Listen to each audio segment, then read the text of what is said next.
Hello everyone, I'm Koji Nozaki, Program Director of Arts and Cultural Exchange at the Japan Foundation, New York. Thank you all very much for tuning in this event. The Japan Foundation have supported literature translation through our grant program since 1970s. Just to name a few recent books we supported, Sayaka Murata's Convenience Store Woman, translated by Ginny Tapley Takemori, and Hiroko Oyamada's The Hole, translated by David Boyd, and Yoko Tawada's The Emissary, translated by Margaret Mitsutani, which won the National Book Award for Translated Literature in 2018. Today, I'm very pleased to announce that we will start a new series of discussions featuring Japanese authors with their translators. The series will be held on a regular basis beginning from next January and will be moderated by distinguished editors, translators, and academics. We have invited 3 translators today: Allison Markin Powell, Ginny Tapley Takemori, and Lucy Knowles, known as the collective Strong Women, Soft Power. They have kindly agreed to participate in this series as curators and will introduce each event and handle the Q&A sessions. Their bios are available on the website for this intro and for the ongoing series. In today's session, we'd like to give you a brief teaser of what is to come. And now I'll hand it over to Allison. Thank you, Koji-san. We are delighted to be collaborating with the Japan Foundation New York on this series. The past couple of years have produced bumper crops of Japanese writers, Japanese women writers in particular, continuing a trend of growing interest in literature in translation, really, that's been gathering force over the past decade or two. Japanese literature in translation seems to punch above its weight. A number of Japanese writers, women in particular, seem to have leapt onto general readers' radar. To name just a few examples, there's Yoko Tawada, Yoko Ogawa, Hiromi Kawakaami, Sayaka Murata, Mieko Kawakami, Hiroko Oyamada, Yu Miri, and Kyoko Nakajima, Aoko Matsuda, Riku Onda, Kanako Nishi. The list really could go on and on. With the reboot of the National Book Award for Translated Literature in 2018, a book written by a Japanese woman writer has been on the shortlist every year, and they have won 2 out of the last 3 awards. The New York Times recently released their 100 notable books of 2020, and of these 100, 11 were books in translation, and of these 11, 4 of these were books written by Japanese women. Hence the punching above their weight comment.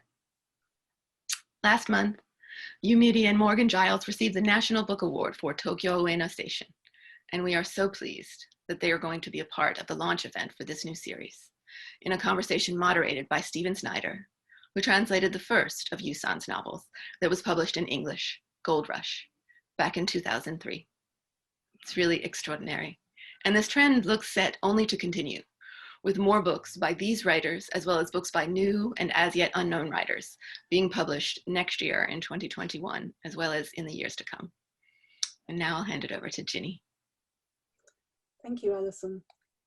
Of course, this has been possible due to an international trend of greater attention being paid to books in translation over the last decade.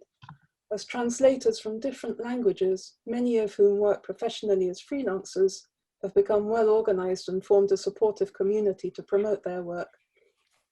As part of that movement, there has also been a growing awareness of the need for more books by women authors to be translated into English.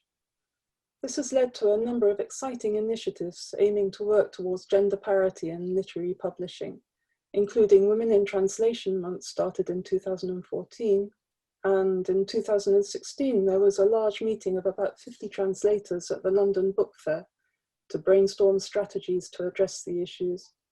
And in 2017, the Warwick Prize for Women in Translation was inaugurated, to name a few. It just so happened that Alison, Lucy, and I were there at the London Book Fair in 2016 and had already organized a reading of our translations of authors Hiromi Kawakaami, Taeko Kono, and Miyuki Miyabe at the Society Club in Soho, hosted by the editor Yuka Igarashi. and we'd named the event Strong Women Soft Power to highlight the role of women authors. We were inspired by the activism of our translator colleagues to take a closer look at the numbers of Japanese works being translated into English. And we realized that there was a wide disparity between men and women authors that did not reflect the growing surge of women writers in Japan. Just as many women authors were winning the big prizes as men. And there have been initiatives by women writers, such as this 500-page issue of Waseda Bungaku, dedicated to writing by women. And it was edited by Mieko Kawakaami, and it sold out within 1 week of publication. And so we decided to form our collective Strong Women Soft Power in order to work for better representation of women writers in English translation.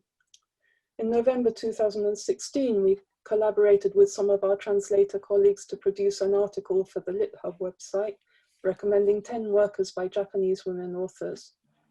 And in November 2017, we held a day-long symposium in Tokyo in which we brought together representatives from the publishing industry in Japan, translators and academics, culminating with a discussion between Minae Mizumura and her translator, Juliet Winters Carpenter, moderated by Lucy.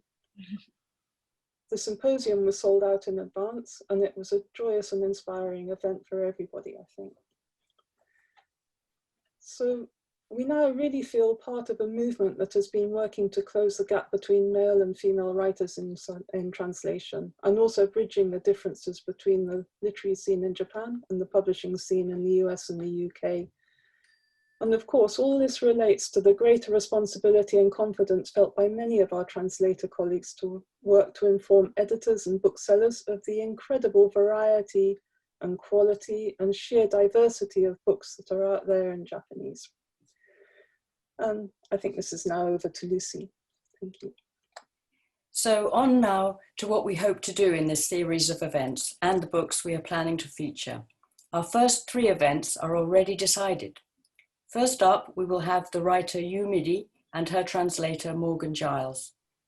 As Allison mentioned, Yu Miri's Tokyo Ueno Station recently won the National Book Award and was also included in the New York Times 100 Notable Books of 2020.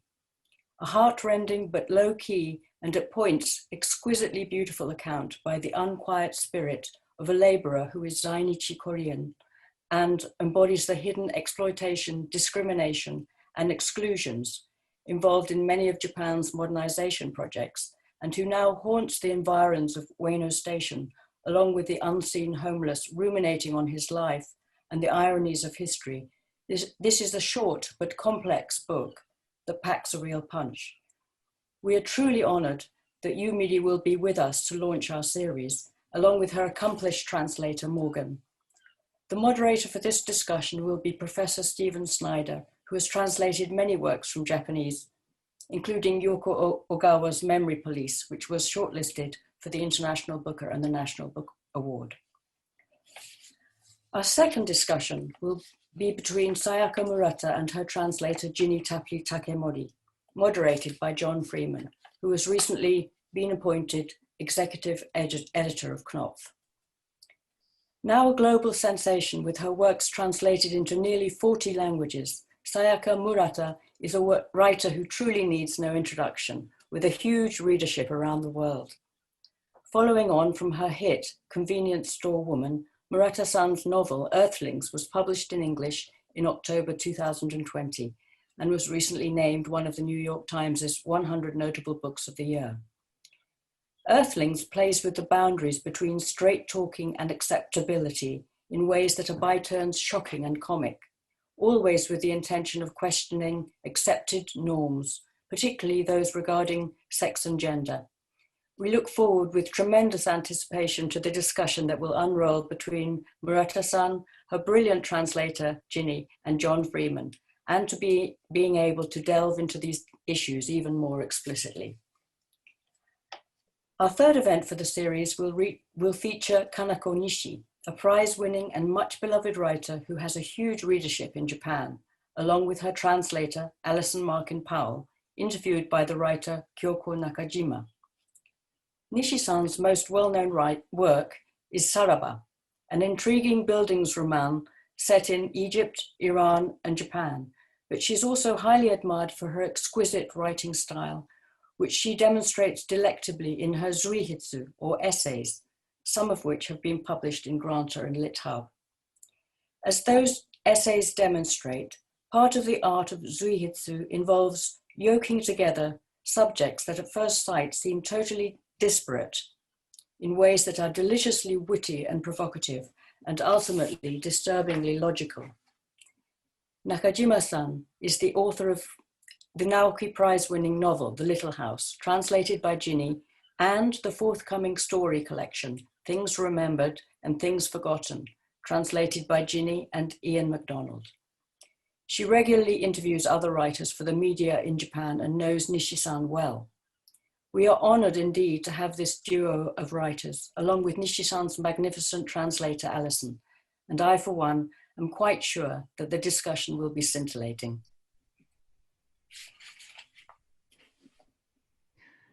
All right. Thank you so much, Alison, Ginny, and Lucy. I'm so excited to hear the lineup of the series. I'd like to give a big thanks to our wonderful speakers to making this series possible. For the first session of the series, you can send questions for author and translator through the Google questionnaire link in the description box of this YouTube video.